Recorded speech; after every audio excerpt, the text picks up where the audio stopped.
안녕하세요. 제가 이제 최상천 교수님의 최근 동영상을 보고 그것에 대해서 이제 반론 제기를 하려고 이것을 녹음하게 됐습니다.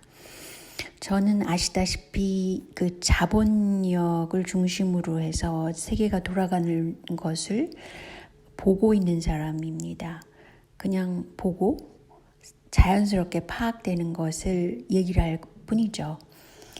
그런데 이제 한국에 계신 분들은 우선 이것을 조금 착각하시는 것 같은데요. 소위 그 민주선거라는 것이 실질적으로는 자본주의스럽게 선거가 치러지는 그런 제도를 갖고 있는 겁니다. 그러니까 어떤 개인은 주어진 조건에 의해서 많이 변화될 수 있어요. 특히 물질적인 조건. 그게 무슨 말이냐면요. 미디어로 쏟아지는 정보를 누가 어느 정도로 많은 사람들이 접하느냐에 따라서 그 사회는 정치건 경제건 문화건 많은 변화를 가져옵니다.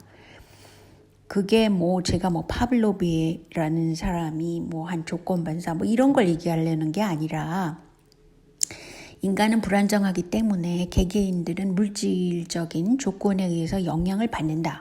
이런 상식선에서 생각하는 겁니다.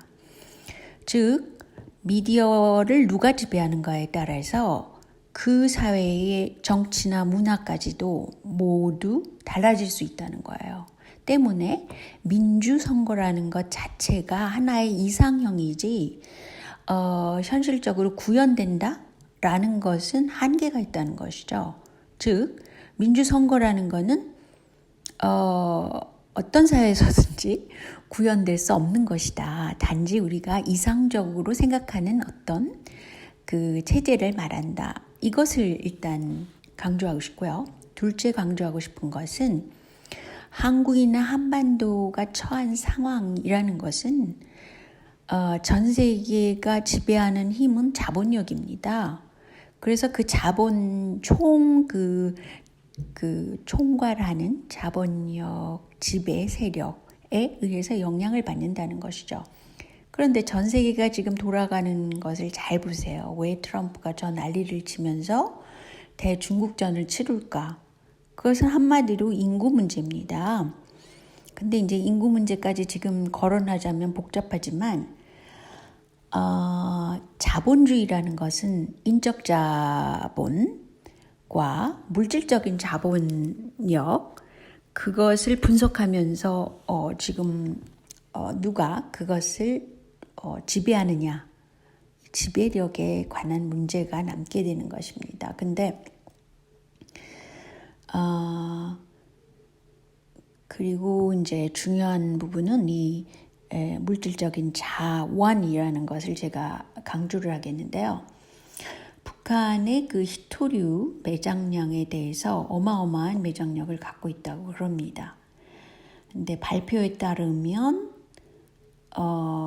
글로벌 그러니까 지구 전체가 매장량 히토류 매장을 하고 있는 것보다 아무튼 16배가 된다라고까지 얘기를 하고 있어요. 근데 이 히토류가 여러분들 아시겠지만 미래 산업인 전자산업에 굉장히 중요하다는 것은 아시잖아요. 때문에 심지어는 삼성전자가 박근혜가 집권을 하자마자 너무 빠르게 북한에 가서 뭔가를 하려고 중국을 거쳐서 가려고 그랬어요. 이거는 신동아가 정보로서 뉴스화한 겁니다.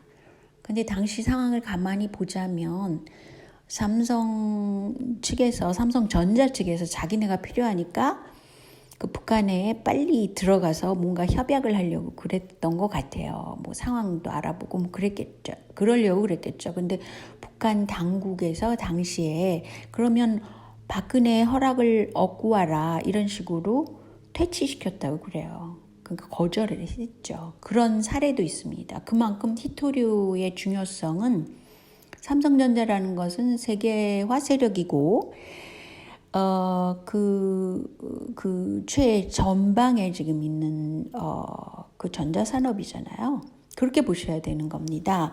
한국만 동떨어져서 생각하시면 안 된다는 것이죠. 그런 사례가 있어요. 그러니까 히토류 매장량이 어마어마합니다. 근데 히토류도 어마어마하게 중요하지만 현재 그 리튬 이라는 거가 또 다른 그런 물질로서 어마어마하게 중요합니다. 그래서 세계에서 지금 일어나고 있는 이상한 일들을 가만히 보면 리튬 때문에 일어나는 일들이 상당히 많아요. 그런데 그것에 대해서 많은 한국 분들이나 뭐 많은 사람들이 설마 뭐 이렇게 생각하고 감히 생각을 못하는 부분이 참 많습니다. 그런데 제가 말씀드렸지만 물질적인 자원이라는 것이 굉장히 중요하다는 거예요. 근데 2018년 9월 달에 이런 뉴스가 있어요. 북한에 3,200조의 매장 자원이 있다는 거죠. 그래서 이것 때문에 북한이 트럼프 임기 내에 완전한 비핵화를 처리하겠다라는 발표를 했다고 그래요. 근데 이것이 누구에 의해서 발표됐냐, 이것이 또 중요하겠죠. 하지만 그 김정은 체제도 비록 사회 경제주의를 표방하고 체제 보장을 일단 해야 된다라는 정치적인 그런 이유가 있는 것이죠. 두 번째로는 경제 개발에 적극 나서겠다. 그래서 일단은 이런 경우에 남북이 정상회담을 통해서 하든지 미국 북미를 통해서 하든지 이 자원, 히토류라는 자원 때문에라도 그 북한은 개방돼야 된다는 것이죠. 그런 얘기를 2018년 9월 달에 했습니다. 그런데 이 시기라는 것은 문재인이 정권을 쥐고, 물론 거기서는 민주선거였냐 아니냐 문제가 많지만 제가 말씀드렸듯이 민주선거라는 것은 사실은 없다는 것이죠. 그래서 어쨌든 중요한 것은 문재인 정부 하에서 이것이 발표됐어요. 뉴스로. 그러니까 문재인 정부는 삼성전자와 완전 짝짝꿍이 된 정부일 수밖에 없는 것이죠. 그리고 이것은 세계적인 자본력의 움직임을 볼 때는 어쩔 수 없는 현실이라고 볼 수도 있어요.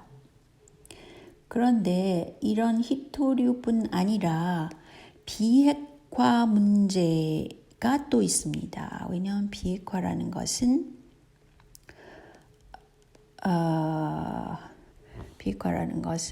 하나의 그 조건으로서 한반도 문제가 해결되려면 비핵화 쪽으로 가야 된다. 비핵화를 해야 된다는 명시는 돼 있겠지만 그것을 어떤 방법으로 그것을 달성할지는 방법론에 문제가 있는 거예요. 그래서 트럼프와 김정은은 싱가포르에서도 만나고 만나가지고 사인까지 했잖아요. 그러니까 한반도 문제를 해결은 해야 되는데 어떤 방법을 통해서 하느냐에 문제가 남아있는 것입니다. 그래서 그 방법론에는 두 가지의 차이가 있어요. 하나의 방법론은 뭐냐? 단계적인 비핵화. 또 하나의 방법은 완전하게 미국 주도하에 하는 그 통괄적인 비핵화.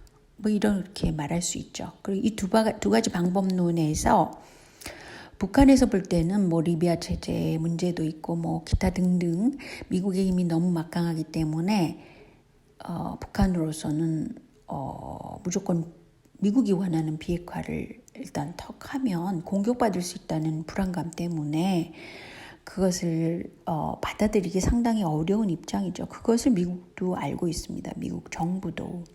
하지만 미국이나 북한이나 비핵화라는 그 목적 달성에는 그다지 반대하는 면은 없어요. 북한으로서도 제가 볼 때는 그런 것 같습니다. 근데 여기서 비핵화라는 것을 왜 해야 되냐면 그것은 하나의 글로벌 문제로서 비핵화를 달성해야 된다라는 데는 논란의 여지가 없다는 게 또 있습니다. 그러면 뭐 중국도 그렇게 많이 갖고 있고 러시아도 많이 갖고 있고 미국도 많이 갖고 있는데 그럼 뭐 북한같이 작은 나라는 어떻게 할 거냐? 또 이런 문제가 남는 거죠. 그런데 일본을 가만히 보세요. 일본은 자기네가 속으로는 기술적으로 물론 핵무기를 만들 수 있지만 지금 안 하고 있잖아요. 그것은 철두철미하게 키신저가 말하는 비핵화 기구도 있어요. 세계에 비핵화를 시켜야 된다는 기구. 그처럼 비핵화라는 건 하나의 목적이라는 것이죠. 근데 정치가로서는 그렇게 얘기할 수 있지만 세부적으로 어떤 나라가 그것을 실행하는 데 있어서 강조하지만 과정에 문제가 또 있는 겁니다. 근데 북한 문제를 볼 때는 김일성 시대에는 문선명 통일교와 굉장히 호형호재하는 사이였습니다. 근데 통일교라는 거는 앞서도 여러 번 얘기를 했지만 굉장히 반공주의자들이에요. 그렇기 때문에 일본 우익과도 굉장히 친교를 하는 게 통일교 세력이에요. 근데 생각해 보세요. 통일교 세력이 얼마나 막강한 자본력을 갖고 있는지. 최순실 사건, 뭐 박근혜 사건이 있을 때도 통일교에서 유럽에 간 최순실에 대해서 굉장히 서포트를 했다고 그러잖아요. 그리고 물론 미국 쪽에도 로비가 많이 들어가 있고 일본은 물론이고 자민당을 영향력이 있다고 그러잖아요.